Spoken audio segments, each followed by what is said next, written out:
ఢిల్లీలో మీడియాతో సీఎం రేవంత్ రెడ్డి ఇష్టాగోష్ఠిగా మాట్లాడారు. కేటీఆర్, కిషన్ రెడ్డి మధ్య అవినాభావ సంబంధం కొనసాగుతోందని ఆరోపించారు. కాళేశ్వరంపై సీబీఐ విచారణ, ఎమ్మెల్యేల పార్టీ మార్పు సహా పలు అంశాలపై స్పందించారు. ఇందుకు సంబంధించిన మరింత సమాచారాన్ని మా ప్రతినిధి అరుణ్ను అడిగి తెలుసుకుందాం.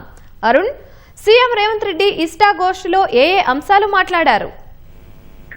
రేవంత్ రెడ్డి ఢిల్లీ పర్యటనలో భాగంగా హైదరాబాద్ బయలుదేరే ముందు మీడియాతో ఇష్టాగోష్ఠిగా మాట్లాడారు. అనేక అంశాలు, ప్రధానంగా ఎమ్మెల్యేల పార్టీ ఫిరాయింపు, అదే సందర్భంలో 42% రిజర్వేషన్ కు సంబంధించి మావోయిస్టుల ఇటీవల ప్రకటించినటువంటి ఆయుధాలు వదిలేస్తామని చెప్పినటువంటి వ్యవహారము, దాంతో పాటుగానే కవిత ఆమె కుటుంబానికి సంబంధించిన వ్యవహారం పైన, మెట్రో రైలు ప్రాజెక్టుకు సంబంధించినటువంటి వ్యవహారం పైన, అదే సందర్భంలో హైదరాబాద్ లో ఇటీవల పట్టుబడినటువంటి డ్రగ్స్ కు సంబంధించిన దందా వ్యవహారాలు, లోకేష్ ని తానేమీ అనలేదని ఈ రకంగా అనేక అంశాలపైన ఆయన స్పష్టత ఇచ్చారు. ఈ సందర్భంగా కేటీఆర్ చేసినటువంటి అనేక వ్యాఖ్యల పట్ల కూడా ముఖ్యమంత్రి రేవంత్ రెడ్డి స్పందించారు. ఈ 42% రిజర్వేషన్ కు సంబంధించినటువంటి వ్యవహారంలో ప్రస్తుతం రాష్ట్ర ప్రభుత్వం ప్రతిపాదించినటువంటి 3 కీలకమైనటువంటి బిల్లులు రాష్ట్రపతి దగ్గర ఆమోదానికి ఉన్నాయని, రాష్ట్రపతి ఆమోదం తెలిపిన మరుక్షణం తాము ఈ వ్యవహారం పైన దీన్ని అమలు చేయడానికి తాము సిద్ధంగా ఉన్నట్లుగా రేవంత్ రెడ్డి చెప్పారు. అయితే రాష్ట్రపతి ఈ గడువు విధించేటువంటి వ్యవహారంపై సుప్రీంకోర్టులో విచారణ కొనసాగుతుందని, సుప్రీంకోర్టు తీర్పు వచ్చిన మరుక్షణం తాము దీనిపైన తుది నిర్ణయం తీసుకుంటామని, అప్పటి వరకు వేచి చూడాల్సినటువంటి పరిస్థితి ఉంది తప్ప ముందుకు వెళ్లేటువంటి అవకాశాలు కనిపించడం లేదని చెప్పి రేవంత్ రెడ్డి చెప్పారు. అదే సందర్భంలో ఎన్నికలు నిర్వహించేటువంటి విషయంలో కూడా కోర్టు కంటెంప్ట్ అవుతుందా లేదా అనేటువంటి వ్యవహారము, ప్రస్తుతం సుప్రీంకోర్టులో జరుగుతున్నటువంటి విచారణ, రాష్ట్రపతి నిర్ణయం తీసుకోవాల్సినటువంటి వ్యవహారాలు, ఇలా అనేక అంశాలు ముడిపడి ఉన్నాయి. వాటన్నిటిపైన న్యాయ నిపుణులతో, న్యాయ కోవిధులతో చర్చించి తగిన నిర్ణయం తీసుకుంటాం, తగిన సమయంలో నిర్ణయం తీసుకుంటామని చెప్పారు. అయితే హైకోర్టు ఇచ్చినటువంటి గడువు త్వరలో ముగియనున్నటువంటి నేపథ్యంలో అందుకు సంబంధించి కోర్టుకు ఎవరు వెళ్ళాలి, గతంలో పిటిషన్ దాఖలు చేసిన వాళ్ళు వెళ్ళటమా, లేదా రాష్ట్ర ప్రభుత్వమే ముందుగానే కోర్టుకి ఇలా ఈ పరిస్థితులన్నీ వివరిస్తూ పిటిషన్ వేయటమా అనేటువంటి దానిపై కూడా తాము ఇంకా ఎలాంటి నిర్ణయం తీసుకోలేదు అని చెప్పి రేవంత్ రెడ్డి స్పష్టం చేయడం జరిగింది. దాంతో పాటుగానే ఎల్ఎన్టీకి సంబంధించి రాష్ట్రంలో జరుగుతున్నటువంటి వ్యవహారాలు, ముఖ్యంగా హైదరాబాద్ లో జరుగుతున్నటువంటి వ్యవహారాలన్నిటిపైన రేవంత్ రెడ్డి చాలా స్పష్టంగా చెప్పారు. ఎట్టి పరిస్థితుల్లో ఎల్ఎన్టీ రాష్ట్ర ప్రభుత్వంతో కలిసి పనిచేయాల్సిందేనని చెప్పి స్పష్టం చేశారు. అయితే ఎల్ఎన్టీ, కేసీఆర్ ఇద్దరూ కలిసి ప్రస్తుతం ఉన్నటువంటి మెట్రోను విస్తరించేటువంటి అన్ని పనులకు ఆటంకం కలిగిస్తున్నారు, అడ్డుకుంటున్నారు అనేటువంటి ప్రధానమైనటువంటి ఆరోపణను సీఎం చేయడం జరిగింది. ఈ వ్యవహారంలో గతంలో కూడా కేసీఆర్ వాళ్ళంతా అడ్డుకోవడం వల్లే 3,000 కోట్ల భారం పెరిగిందని, ఎల్ఎన్టీ తమపై ఉన్నటువంటి భారాన్ని తగ్గించుకోవడానికి ఎల్ఎన్టీకి అనేక చోట్ల స్థలాలు ఇచ్చి రియల్ ఎస్టేట్ ఇతరత్ర వ్యాపారం చేసుకోవడానికి రాష్ట్ర ప్రభుత్వం అవకాశం కల్పించిన, ఎల్ఎన్టీ అలాంటి పనులేవి చేయకుండా ఇప్పటికీ స్థలాలను ఖాళీగా పడవ పెట్టినట్లుగా రేవంత్ రెడ్డి స్పష్టం చేయడం జరిగింది. మొత్తం ప్రాజెక్టుకు సంబంధించి 20,000 కోట్లే ఉందని, దీంట్లో 13,000 కోట్లు బ్యాంకుల నుంచి తీసుకున్నారు, మరో 7,000 కోట్లు ఎల్ఎన్టీ అప్పు చేసిందని, 20,000 కోట్ల ప్రాజెక్టుకు వాళ్ళు అడుగుతున్నటువంటి మొత్తానికి ఎక్కడ పొంతన లేని పరిస్థితి నెలకొందని, ఒకవైపు ఎల్ఎన్టీ ఈ విధంగా వ్యవహరిస్తుంటే కేంద్ర ప్రభుత్వం మాత్రం ఎల్ఎన్టీతో ఒప్పందం జరిగితేనే తాము మెట్రో విస్తరణకు అనుమతులు ఇస్తామని చెప్తున్నారని, ఈ విషయంలో ఎల్ఎన్టీకి సంబంధించి ఇతరత్ర మెట్రోకి సంబంధించినటువంటి అనుమతుల విషయంలో పూర్తి స్థాయిలో అడ్డుపడుతుంది మాత్రం కిషన్ రెడ్డి అని చెప్పి రేవంత్ రెడ్డి ప్రధానమైనటువంటి ఆరోపణ చేయడం జరిగింది. ఈ మొత్తం వ్యవహారంలో హైదరాబాద్ మెట్రో విస్తరణకు సంబంధించినటువంటి విషయంలో ఎట్టి పరిస్థితుల్లో ఎల్ఎన్టీ రాష్ట్ర ప్రభుత్వానికి సహకరించాల్సిందేనని, ఇందుకు సంబంధించి అన్ని విషయాలపైన చర్చించడానికి రాష్ట్ర ప్రభుత్వం కూడా సిద్ధంగా ఉన్నట్లుగానే రేవంత్ రెడ్డి స్పష్టం చేశారు. ఇంకొక విషయంలో పార్టీ ఫిరాయింపులకు సంబంధించినటువంటి వ్యవహారంలో ఇప్పటి వరకు పార్టీ ఫిరాయింపుల వ్యవహారంలో ఎలాంటి నియమ నిబంధనలు, మార్గదర్శకాలు ఇప్పటి వరకు కనిపించలేదు, లేవు అని చెప్పి అన్నటువంటి రేవంత్ రెడ్డి, ఎమ్మెల్యేలంతా తమ పార్టీలోనే ఉన్నారు, తమకు 37 మంది సభ్యుల బలం ఉంది, అందుకు అనుగుణంగా తమకు సమయం కేటాయించాలని ఇటీవల అసెంబ్లీలో హరీష్ రావు స్పష్టంగా చెప్పారని, ఆ తర్వాత కూడా కేటీఆర్ కూడా ఎమ్మెల్యేల సంఖ్య వ్యవహారంలో మరో విధంగా స్పందించారు, ఆ పార్టీ నాయకులకి ఒక స్పష్టత లేకుండా పోయింది అని చెప్పి ముఖ్యమంత్రి రేవంత్ రెడ్డి అన్నారు. అయితే పార్టీ మారినటువంటి సంబంధించినటువంటి ఎమ్మెల్యేల విషయంలో తన ఇంటికి తన కలవటానికి వచ్చినప్పుడు నేను వేసిన కండువ ఏ కలర్ ఉంటుంది ఏముంటుంది అనేది తెలుసుకుని వచ్చేటువంటి పరిస్థితి ఉండదు. ముఖ్యమంత్రి దగ్గరకో లేదా ఎదుటి వ్యక్తి దగ్గరికి వెళ్ళినప్పుడు ఎదుటి వ్యక్తి వచ్చినటువంటి గెస్ట్ కు ఏ విధమైనటువంటి సహకారం ఇస్తారు, ఏ విధమైనటువంటి కండువ వేస్తారో తెలియని పరిస్థితి.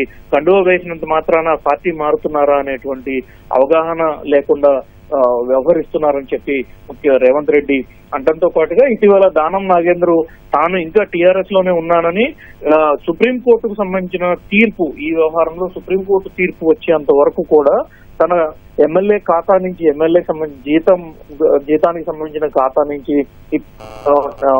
ప్రతి నెల 5,000 రూపాయలు బీఆర్ఎస్ లెజిస్లేటివ్ పార్టీ ఖాతాకు వెళ్తున్నాయని, ఆ విషయంలో ఇదే సందర్భంలోనే తన మెంబర్షిప్ ఇంకా కొనసాగుతూనే ఉందని చెప్పి దానం నాగేంద్ర స్పష్టంగా చెప్పారు.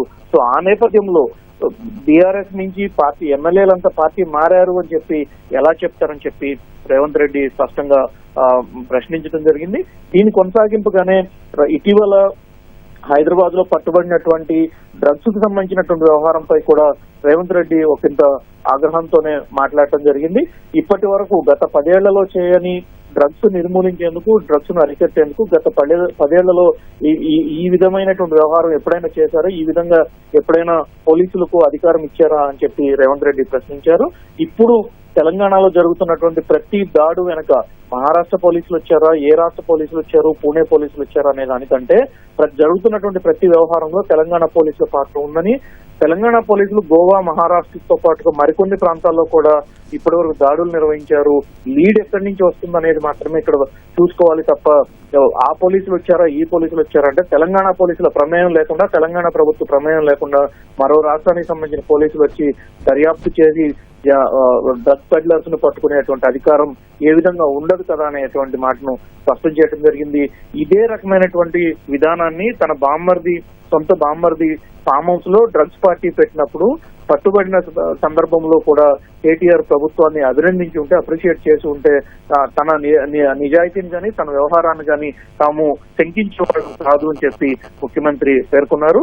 మరోవైపు కవితకు సంబంధించినటువంటి వ్యవహారంపై కూడా ముఖ్యమంత్రి స్పందించారు. ఇదంతా కుటుంబం వ్యవహారము, కుటుంబంలో ఆస్తి పంపకాలతో వచ్చినటువంటి తేడా తప్ప మరొకటి కాదు. అదే సందర్భంలో 2023 ఎన్నికల్లోనే తెలంగాణ ప్రజలు కేసీఆర్ కుటుంబాన్ని సామాజికంగా బహిష్కరించారు.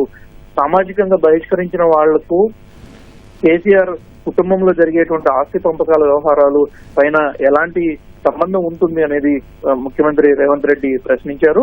నలుగురు కలిసి ఒక ఆడబిడ్డను తీవ్రమైనటువంటి ఇబ్బందులకు గురి చేస్తున్నారు, దాడి చేస్తున్నారు అనే మాటను ప్రధానంగా రేవంత్ రెడ్డి ఉపయోగించడం జరిగింది.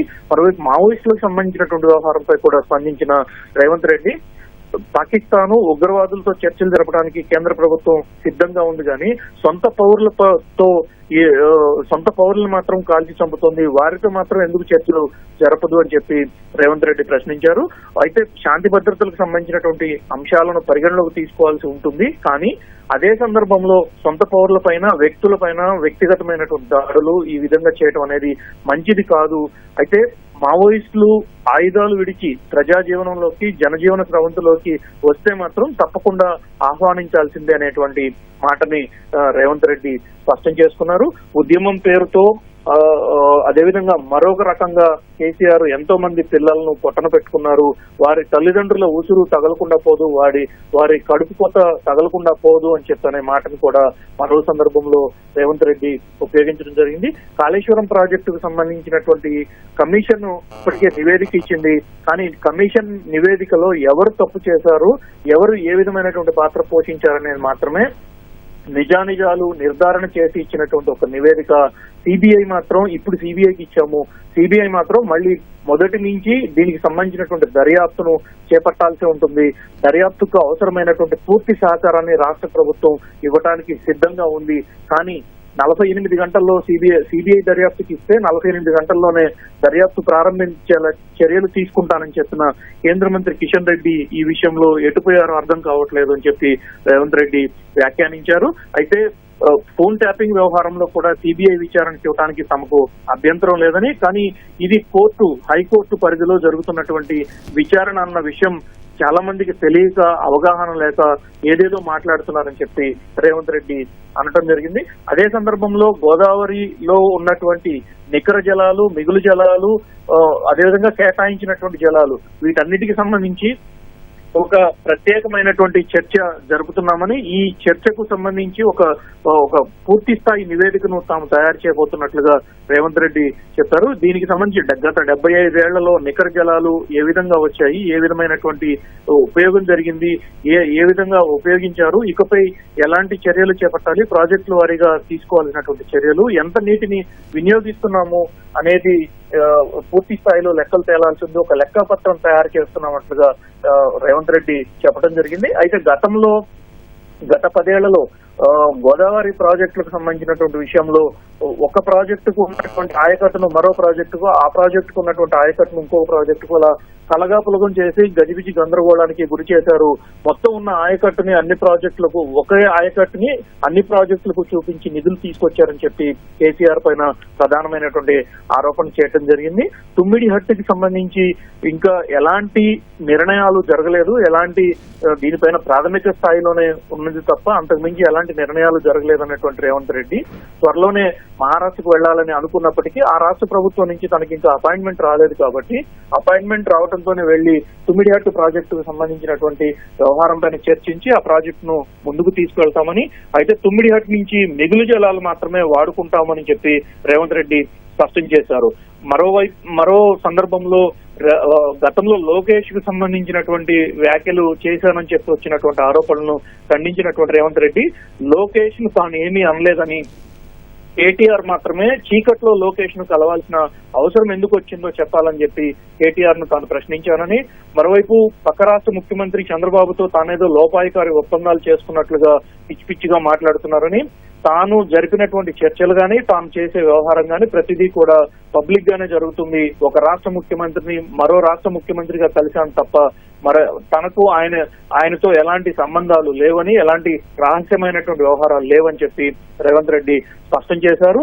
తమ్ముడులాగా తాను భావిస్తున్నాను కాబట్టి కలవటంలో తప్పేంటని చెప్పి కేటీఆర్ అన్నటువంటి వ్యాఖ్యలపై కూడా రేవంత్ రెడ్డి స్పందించారు.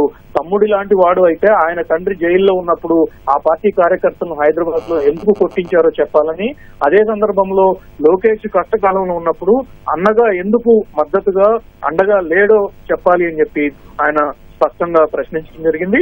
ఓట్ల చోరీకి సంబంధించినటువంటి వ్యవహారంపై కూడా రేవంత్ రెడ్డి స్పందించారు. 2018 రాష్ట్రంలో జరిగినటువంటి ఎన్నికల సమయంలోనే ఓట్ల చోరీ గురించి తాను చెప్పానని, అప్పుడు దాదాపు 23 లక్షల ఓట్లు రాష్ట్రంలో తొలగించారనేది అప్పుడు ఎన్నికల అధికారిగా ఉన్నటువంటి రజత్ కుమారే స్వయంగా ఒప్పుకున్నారని, ఇప్పుడు అదే దేశవ్యాప్తంగా కొనసాగుతున్నటువంటి పరిస్థితి ఉంది. ఇది అన్ని పార్టీలకు ఇబ్బందికరమైనటువంటి పరిణామంగానే రేవంత్ రెడ్డి చెప్పడం జరిగింది. బీహార్ ఎన్నికలకు సంబంధించినటువంటి విషయంలో తాను బీహార్ ఎన్నికల షెడ్యూల్ విడుదలైన తర్వాత పూర్తి స్థాయి ప్రచారాన్ని ఆ రాష్ట్రం మొత్తం తిరిగి చేయనున్నట్లుగా రేవంత్ రెడ్డి సందర్భంగా స్పష్టం చేశారు. ధన్యవాదాలు అరుణ్.